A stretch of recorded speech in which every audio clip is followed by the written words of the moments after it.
Hello everyone, welcome to our YouTube channel free UPSC preparation. ये है हमारा Indian administration पे लेक्चर नंबर 81, जिसमें हम डिस्कस करेंगे सिटीजन्स एंड एडमिनिस्ट्रेशन के बारे में। यानी कि सिटीजन्स और एडमिनिस्ट्रेशन के बीच में किस तरीके के रिलेशंस हैं, क्या क्या ऐसे इश्यूज क्रिएट होते हैं, क्या क्या रिड्रेसल मैकेनिज्म है, उनके बारे में।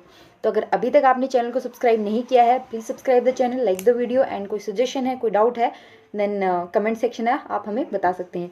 इसके अलावा आप हमारी वेबसाइट www.freeupscpreparation.com पर जा करके भी और इससे भी ज़्यादा इंटरेस्टिंग जो है और अमेजिंग कंटेंट आप वहाँ पर पढ़ सकते हैं। तो चलिए शुरू करते हैं आज का लेक्चर, सिटीजन एंड एडमिनिस्ट्रेशन।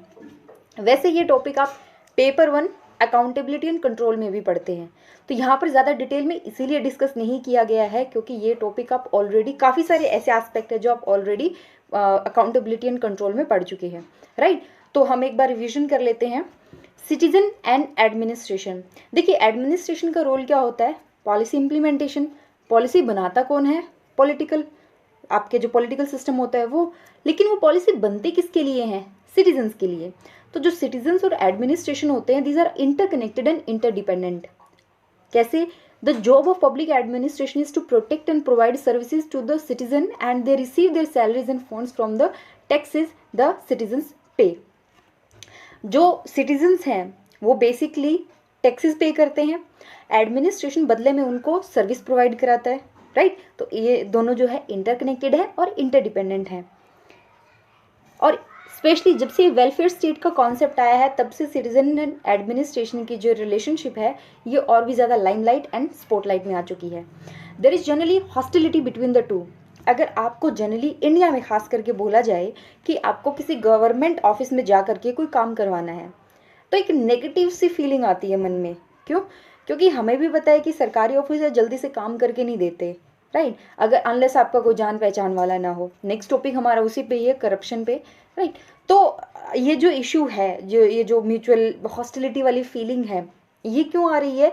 क्योंकि जो पब्लिक ऑफिशियल्स होते हैं उनका रिजिड और हाई हैंडेड बिहेवियर होता है, काफ़ी रूडली बर्ताव करते हैं और लोगों को इतना पता नहीं होता कि उनके राइट्स क्या हैं, उनके पॉलिटिकल राइट क्या हैं, किस तरीके से वो एडमिनिस्ट्रेशन को अकाउंटेबल रख सकते हैं।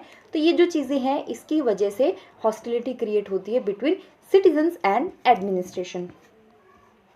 देन किस तरीके से सिटीजन्स इंटरेक्ट करते हैं विद एडमिनिस्ट्रेशन, इन दोनों के बीच में मोड ऑफ इंटरेक्शन क्या है?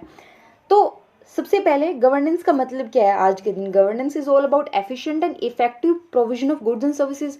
गवर्नमेंट जो भी सर्विसेज एंड गुड्स प्रोवाइड करा रही है उनको एफिशिएंटली, इफेक्टिवली अगर उनको प्रोवाइड करवा पाए तो हम कहेंगे कि गवर्नेंस अच्छी है। Public administration exists for a betterment of the public by providing services such as health, education, economic security, maintenance of law and order, national defense, etc. तो ये सारी सर्विसेज पब्लिक एडमिनिस्ट्रेशन प्रोवाइड कराता है, जिसमें health, education, economic security, employment, then law and order को maintain करना, आपकी security, ये सारी चीज़ें जो है वो एडमिनिस्ट्रेशन देखता है। Then public interact more intimately with public agency at the cutting edge level. मतलब जो ग्राउंड लेवल पे होती है उनसे ज़्यादा उनका कॉन्टैक्ट रहता है। अब आपका हो सकता है कैबिनेट सेक्रेटरीट या फिर जो स्टेट सेक्रेटेरिएट होता है उनके साथ इतना अच्छा आपका रिलेशन ना हो, लेकिन अगर आपके आसपास कोई ऑफिस है एडमिनिस्ट्रेशन का, जैसे डिस्ट्रिक्ट कलेक्टर का हो गया, या फिर आपके आसपास मान लीजिए उससे कम पटवारी का या फिर तहसीलदार का हो गया, तो उससे आपका ज़्यादा इंटरेक्शन होता है, right. Local government for instance affect people's life in various way. We all know the encounters may pertain to water supply, electricity, garbage disposal and so on। मतलब छोटे से छोटा भी अगर हम डिस्कस करें तो वाटर सप्लाई से लेकर के गार्बेज डिस्पोजल तक आपको गवर्नमेंट के साथ कनेक्ट, मतलब इंटरेक्ट करना पड़ता है। इवन अगर कोई बेबी बोर्न हुआ है तो उसके बर्थ सर्टिफिकेट से लेकर के अगर किसी की डेथ हुई है तो डेथ सर्टिफिकेट भी गवर्नमेंट आपको बना करके देती है। तो फ्रॉम वॉम टू टॉम ये जो है आप गवर्नमेंट से इंटरेक्ट करते रहते हैं। Then there are different ways in which the public interact with the public administrative agencies in real life situations। और वो कैसे हो सकते हैं? ये अलग अलग फॉर्म दी गई हैं। मतलब आप एक क्लाइंट के तौर पे एडमिनिस्ट्रेशन से इंटरेक्ट कर सकते हैं। क्लाइंट क्या होता है? बेसिकली क्लाइंट का मतलब होता है जब आप पब्लिक एडमिनिस्ट्रेशन से कुछ सर्विसेज या कुछ बेनिफिट ऑब्टेन करना चाहते हैं।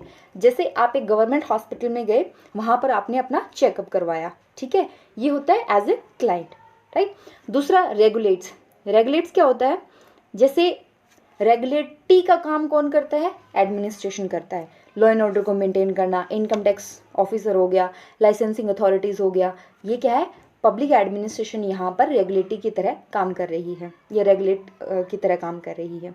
देन लिटिगेंट, लिटिगेंट क्या होता है कि मान लीजिए आपको कोई केस फाइल करना है अगेंस्ट किसी पर्टिकुलर ऑफिस या पर्टिकुलर ऑफिसर के खिलाफ, राइट? तो the harassed citizen turn litigant when they seek redressal of their grievances from the court, tribunal and lok adalat. As litigants, public can hope to get justice for their complaint. जब आप किसी government officer के खिलाफ या government office के खिलाफ कोई case file करते हो तो आप एज ए लिटिगेंट जो है वो एडमिनिस्ट्रेशन से इंटरेक्ट करते हो। The next one is participants. Participant क्या होता है कि जब हम वोट डालने जाते हैं, राइट, तो हम क्या एक पार्टिसिपेंट की तरह बिहेव कर रहे हैं। And democracy entails increased peoples participation in governance. This is institutionalised through various means, जैसे कम्युनिटी पुलिसिंग हो गया, गार्जियन कमेटीज़ है, बेनिफिशियरी एसोसिएशन है, एट्सेट्रा। तो हर एक कोई भी गवर्नमेंट का प्रोग्राम हो, प्रोजेक्ट हो, उसके पीपल पार्टिसिपेशन बहुत ज़्यादा ज़रूरी होता है ताकि प्रॉपरली इम्प्लीमेंट हो सके, उस पर्टिकुलर प्रोजेक्ट की अच्छे से मॉनिटरिंग हो सके। People's participation democratize both administration and public and also bring new input that help sound project designing, implementation and facilitation of assets maintenance. Then protesters, जैसे फार्म बिल के खिलाफ आप कर रहे हो, राइट, हम कर रहे हैं प्रोटेस्टर्स, प्रोटेस्ट है, then those engaged in struggles in people's movement.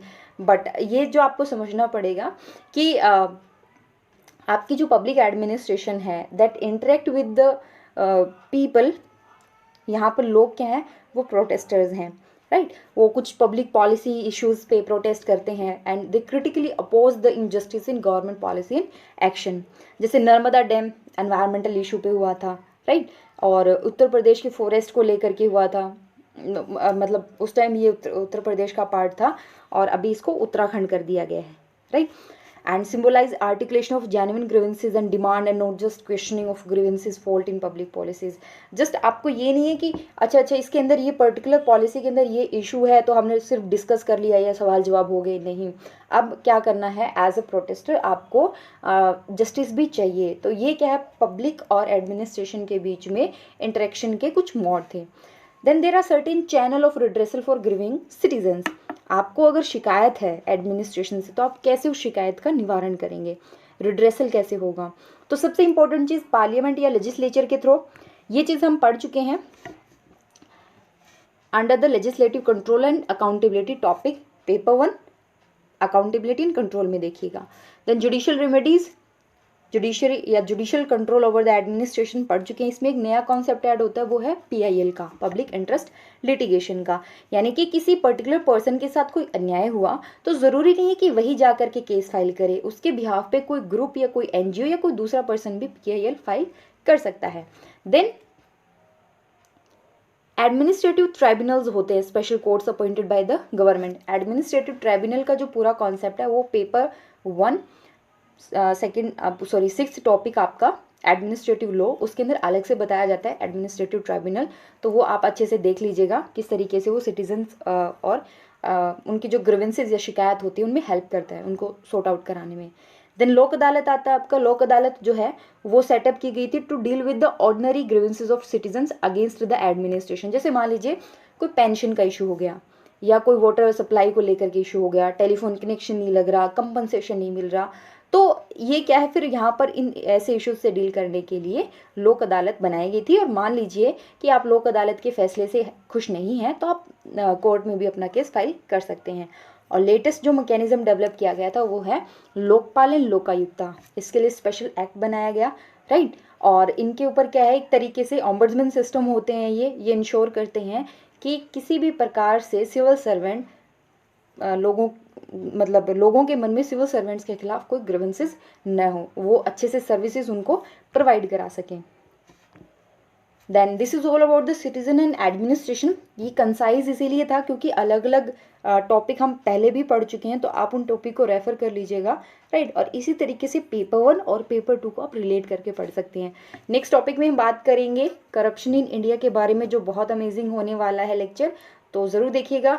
और मिलते हैं नए लेक्चर के साथ जल्दी। Till then take care and thank you.